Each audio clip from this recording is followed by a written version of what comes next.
stop and save? No, unfortunately, when they call. Okay. It's a say when. You're good. Okay. We're going to get together here today, and we are located just outside of Portage, PRAIRIE, Manitoba, Canada. My name is Bob Olynyk, and I'm here with Zoe, the white dog on my right, and Jennifer Mcdougal, the Zoe's owner. We are here to kind of discuss something and throw it at people like yourself on YouTube to see what you think about this idea here. Jennifer is registered as a hearing impaired person. This is a registered dog worth a lot of money, given to Jennifer by Lions International here in Canada. Jennifer, through different channels, and she'll explain this to you herself, made application for a job here in Portage, PRAIRIE, Manitoba with the Portage PRAIRIE School Division, who in their wisdom, under the name of Tom Henry, took it upon himself after 5 days of her employment, tell her and her dog to leave the premises because the dog was not allowed. As you can see, the dog has the working vest on. It is a registered working dog. In Canada here, this dog is allowed to go into any and every building possible. All right, what I'm going to do is leave Jennifer here, explain everything. There is going to be a point later on that I have a few comments and questions that I will be giving to Jennifer. And we have not rehearsed this. This is cold turkey. So if we goof up in a couple of spots, it's all on tape. And we're going to back up every word we say. We've got hard facts to say what we're saying and to back up what we're saying. So Jennifer, if you want to explain how you got and lost your position with the Portage PRAIRIE, Manitoba, Canada School Division. Well, I applied for a position as cleaner as a spare initially.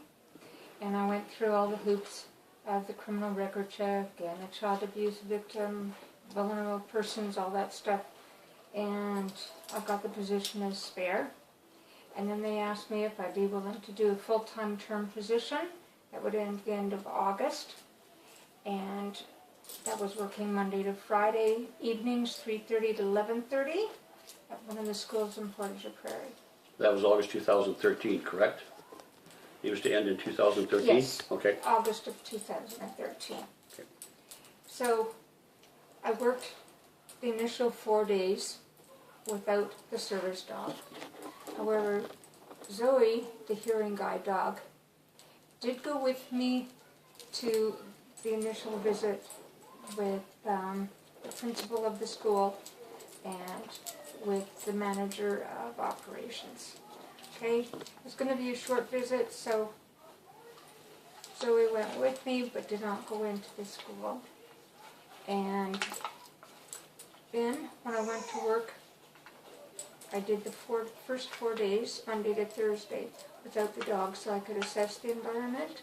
I wanted to know what my duties were exactly, what kind of chemicals would be involved. I didn't want to put the dog at risk of anything dangerous, any machinery, any chemicals. So that's why I didn't take the dog the first 4 days. She experienced severe separation anxiety because I was away for 8 hours.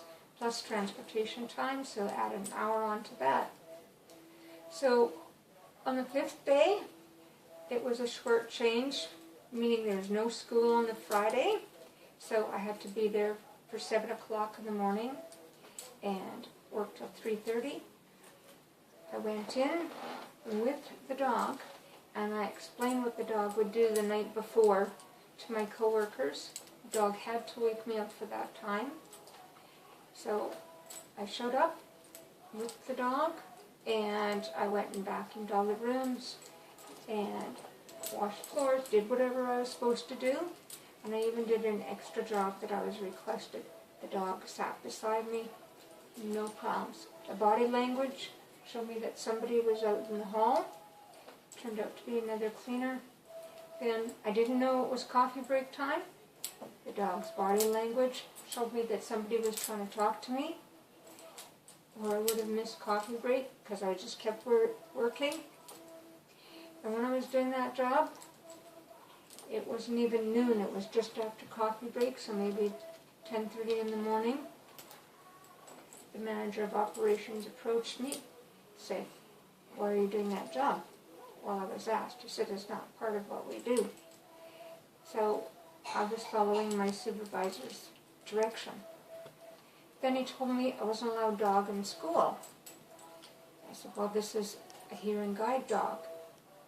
It's a service dog. Well, there's children in school. Well, I'm usually here at 3:30 to 11:30. Kids aren't around. And I'm wise enough to know that at Christmas concerts and busy times that I won't have the dog with me because it would just be too overwhelming and I need to focus on my job. This is Tom Henry. You're talking about Tom Henry? Yeah, it Okay. was him that approached me. Tom Henry from Portage School Division. So he says that there's allergies. Well, this is a poodle and I specifically requested for a dog that was non-allergenic.